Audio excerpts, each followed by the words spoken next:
Has the U.S. policy of strategic ambiguity toward Taiwan changed? President Biden says no. This just one day after he suggested the end of that position. But what are experts saying? 4 leading Indo-Pacific nations vow to stand together to keep the region free and open. They say they're keeping an eye on China. Subway cars made by a Chinese company removed from service in Boston. This after a series of accidents over the past 3 years. Beijing tightens control over its COVID-19 narrative inside the country. One of our team members shares their firsthand experience. And data research tells us that investing in Chinese stocks may be a bad idea. Return is low, very low, compared to other markets.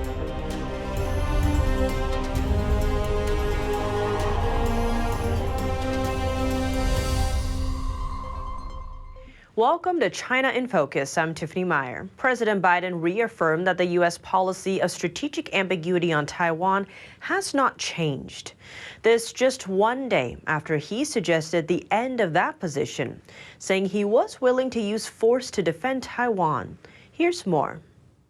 Following a Monday speech about U.S. military support for Taiwan, President Joe Biden was asked if U.S. strategic ambiguity on Taiwan is dead. The president said no.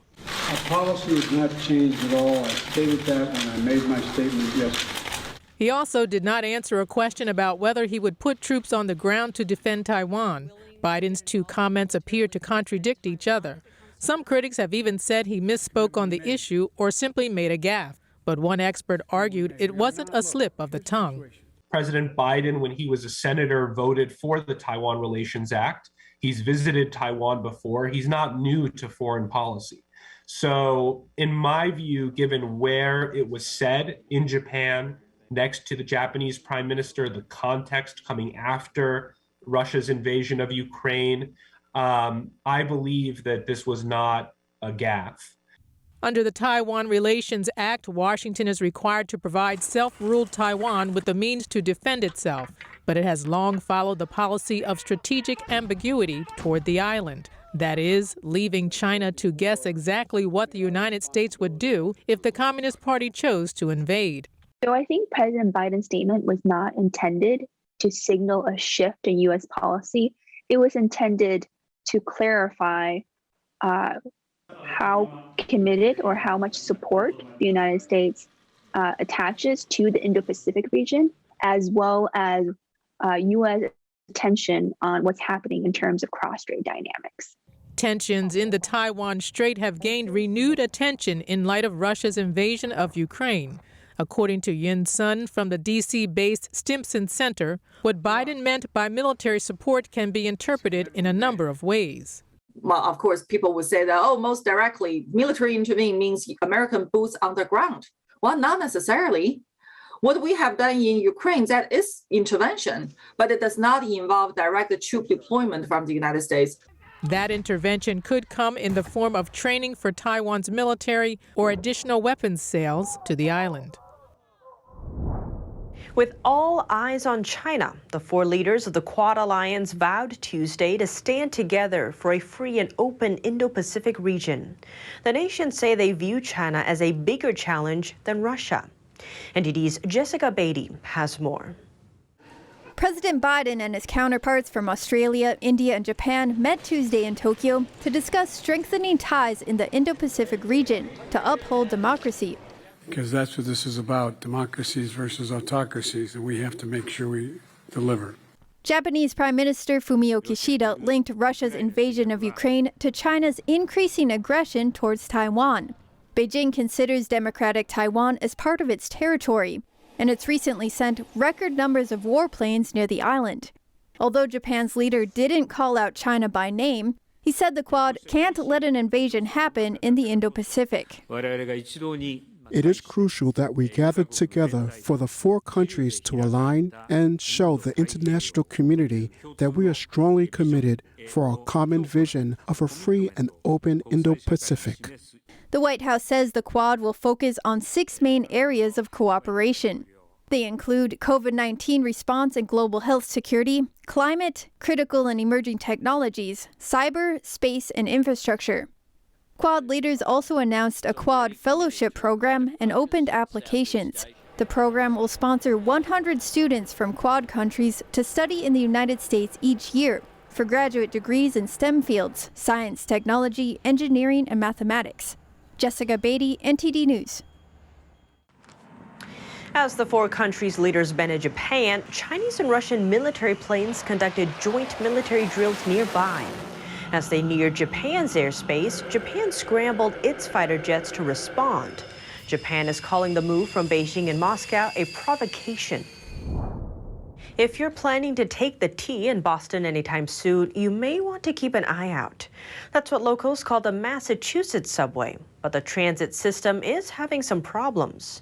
New Orange Line cars made by a Chinese state-owned train maker have again been removed from service, this time because of a brake issue.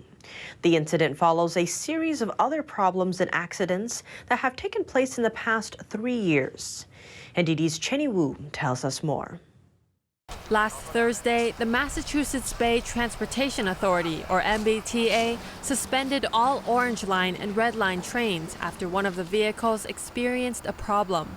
The investigation revealed that a bolt in the train's braking system had not been properly installed at the manufacturing plant. The MBTA's new fleet of Red and Orange Line cars were made by a Chinese state-owned company, CRRC. The train cars are assembled at the company's factory in Springfield. The Chinese company is under a nearly $1 billion contract to deliver over 400 cars to replace the old fleet over the next few years. But since their debut in 2019, these new trains have failed at least 5 times. Last year, Orange Line trains were put out of service for 5 months after a train with about 100 passengers derailed. And just last month, a Red Line passenger was dragged to his death after his arm got caught in a closing car door. Authorities say the incident may have been the result of a defective door control system. The Boston Globe reported that MBTA officials were frustrated by the numerous technical issues and that their confidence in CRRC has been reduced due to past failures. The Orange Line trains returned to passenger service on Monday. Chenny Wu, NTD News. China's zero COVID-19 policy is ramping up in the capital city, Beijing. Now, residents are speaking up as anger sparks over new rules. Beijing is under more strict lockdowns, part of China's zero COVID policy. Some residents report that their entire residential compounds are being forced out in groups and transferred to quarantine facilities. And in some areas, authorities have started going door to door, sealing the doors to people's homes overnight. A social media post complaining about the situation offered more detail. The user explained the forced transfer began after nearly a month of lockdown and added that residents were not given protective clothing while in transit. The user described it as, quote, worse than shipping pigs. The post also described some of those being transferred, saying there were paralyzed seniors, uremic patients in need of dialysis, and pregnant women about to give birth. The post notes that authorities in charge took little notice.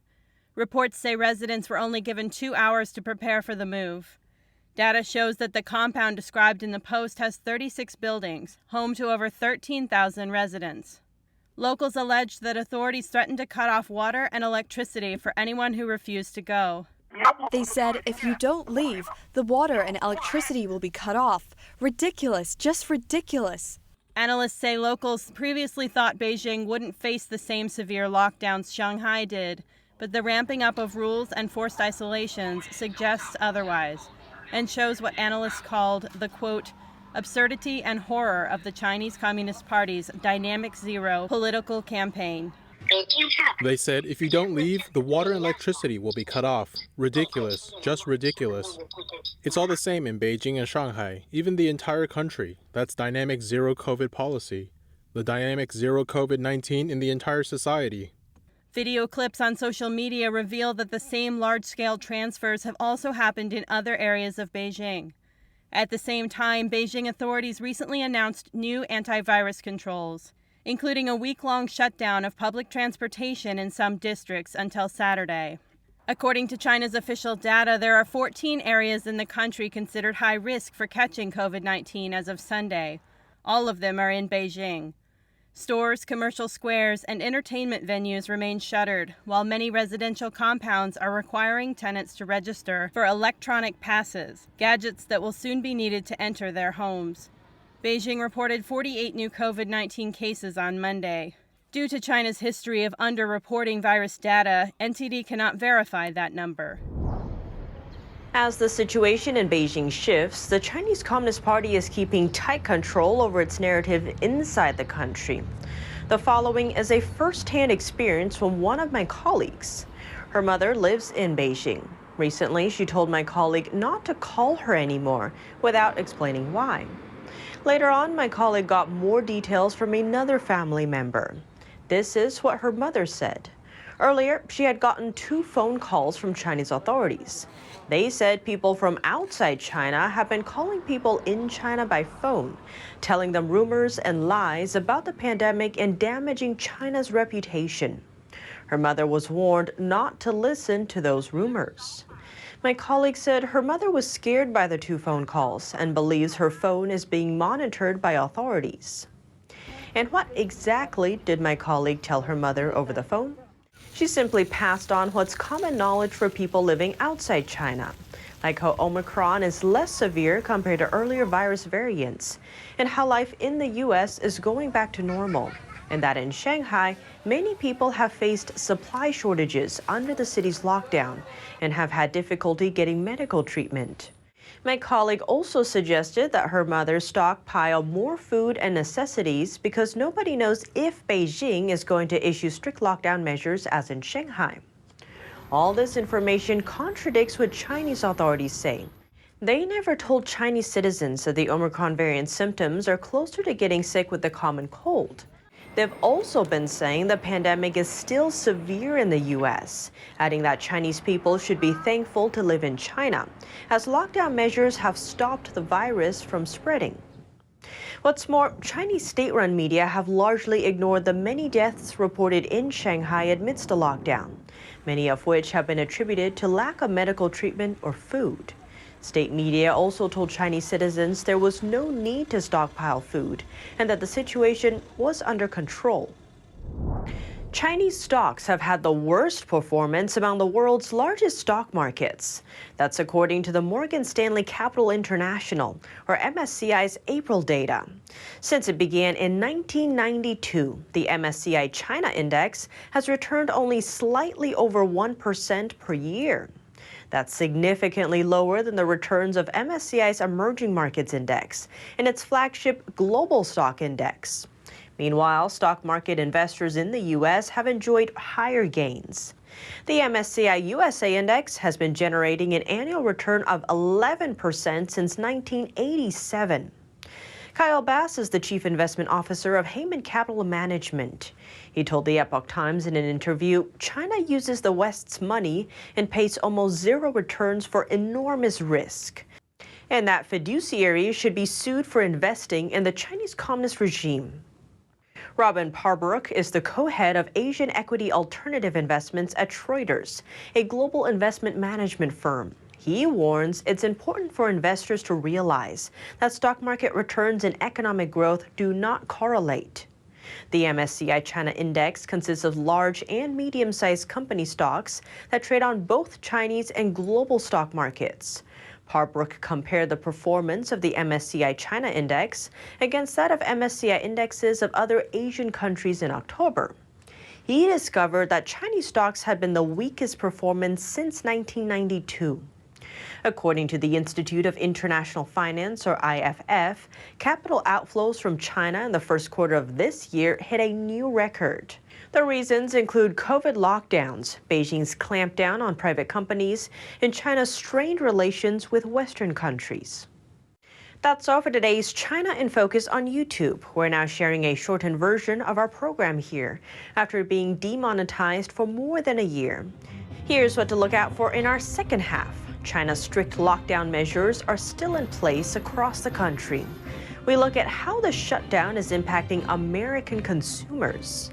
And showing at a film festival in New York, a movie depicts how a group of Chinese citizens stood up to the Chinese Communist regime's suppression. It tells the story of how they took an unusual approach to expose the truth behind Beijing's propaganda and how many sacrificed their lives to do it. Our full episode can be watched on our partner platform, Epoch TV. To sign up for a free 14-day trial, please click the link down below. Thanks for watching China in Focus. I'm Tiffany Meyer, and see you tomorrow. The 2022 NTD 8th International Chinese Vocal Competition will be held from September 29th to October 2nd at the Merkin Hall of Kaufman Music Center in New York City. The competition is honored to have specially invited vocalists with the world-renowned Shen Yun Performing Arts to serve on its panel of judges. The Gold Award is $10,000. For more information, please visit vocal.ntdtv.com.